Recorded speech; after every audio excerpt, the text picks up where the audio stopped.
Hi everyone. So today we're going to be talking about Virgil's Aeneid, books 5 through 6, and a lot of our discussion today is going to be based off of our definition of piety in the previous video and what it means for a Roman to be pious, specifically Aeneas as a model for piety. So we're going to talk about the funeral games that occupy Book 5. We're going to talk about family, Aeneas' relationship with his father Anchises, domestic Roman religion, and finally we're going to talk about prophecy and Aeneas' trip to the underworld, all as a means to get at what Roman society was like and what the Romans thought of certain things. So to start off with Book 5 and the funeral games, we get a rowing race, we get a foot race, boxing, and archery.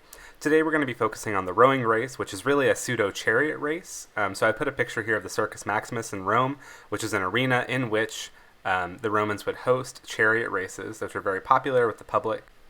And so we get Mnestheus captaining the Leviathan, Guos captains the Chimera, Sergestus captains the Centaur, and Cloanthus captains a boat named Scylla.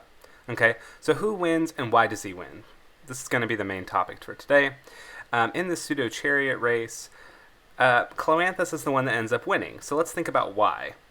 Well, Guos had a bad pilot named Menoetes, so that's why he lost. Sergestus rashly caught the jutting rock, and the importance there is on how he acted rashly. Mnestheus exhorted his crew successfully, but Cloanthus was daring. He cut between Guos' ship and the rock, and most importantly, he prayed to the sea gods. Okay, so we can see here a clear delineation of what is important to a Roman and what kind of cultural values a Roman thinks is important, right? So clearly, a bad pilot, you're going to lose. You can't be a bad leader and win anything. You shouldn't be rash. You can't act rashly, right? You need to think calmly and have a clear head when you're leading people. Mnestheus exhorted his crew, so like oratory is really great, but the only thing that really trumps oratory, is being daring and especially praying to the gods and being pious, right? Which is why Aeneas is such a Roman, like stereotypically Roman hero, is because of his pietas or his piety. And so if you remember our discussion on the definition for pietas, the main three things that compromise a Roman's piety is dedication to family, dedication to the fatherland, and dedication to the household gods. Okay? Aeneas is here without his fatherland. Troy has been destroyed. Troy no longer exists. He's looking to found another fatherland. But he still has his father, his family, and his household gods with him. Okay, so these are the two things that he can focus on. So, since these funeral games are in honor of Anchises, right, they're a proper thing to do after a father's death.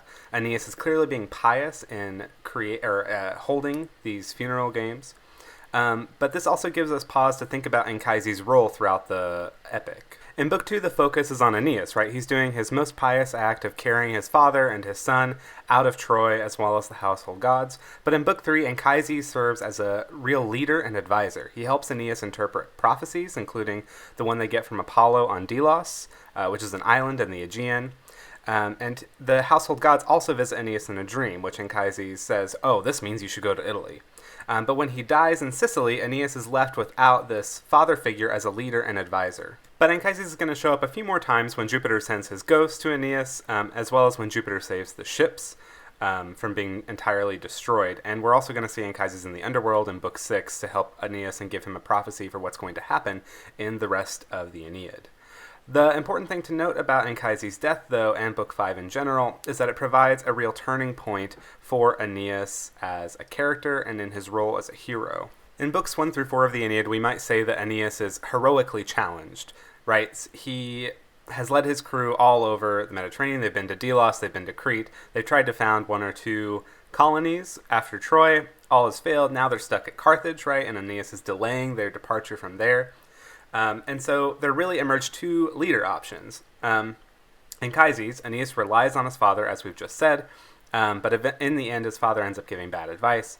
And then there's leader option 2, a guy named Palinurus, who was the helmsman and could lead the way to Sicily. Okay, and we get this very explicit scene in Book 5 where Palinurus is at the helm on the way to Sicily. He gets drugged by the god of sleep and falls overboard and dies. And Aeneas is the one to take over the helm. Okay, so it's an explicit scene that shows Aeneas overcoming Palinurus in terms of a leader, as an option for a leader for his crew. And it shows that Aeneas is going to be taking the helm for the epic poem as a whole for the rest of the Aeneid.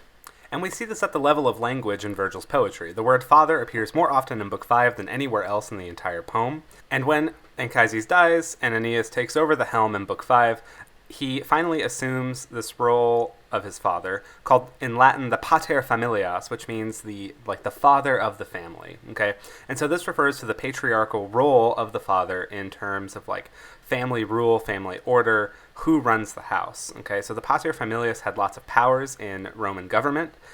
He had kind of sole executorship over the children and the wife and all the slaves in the household. He was the one to make the final decisions on things and lead the household through both good times and bad. The paterfamilias was also the head of the religious life for the family. He was the one to make sacrifices at the household shrines to the gods of the Lares and the Penates, and the Genii. Okay, and so all of these things are different gods that make up the sort of miniature pantheon of household religion, which we're going to talk about next.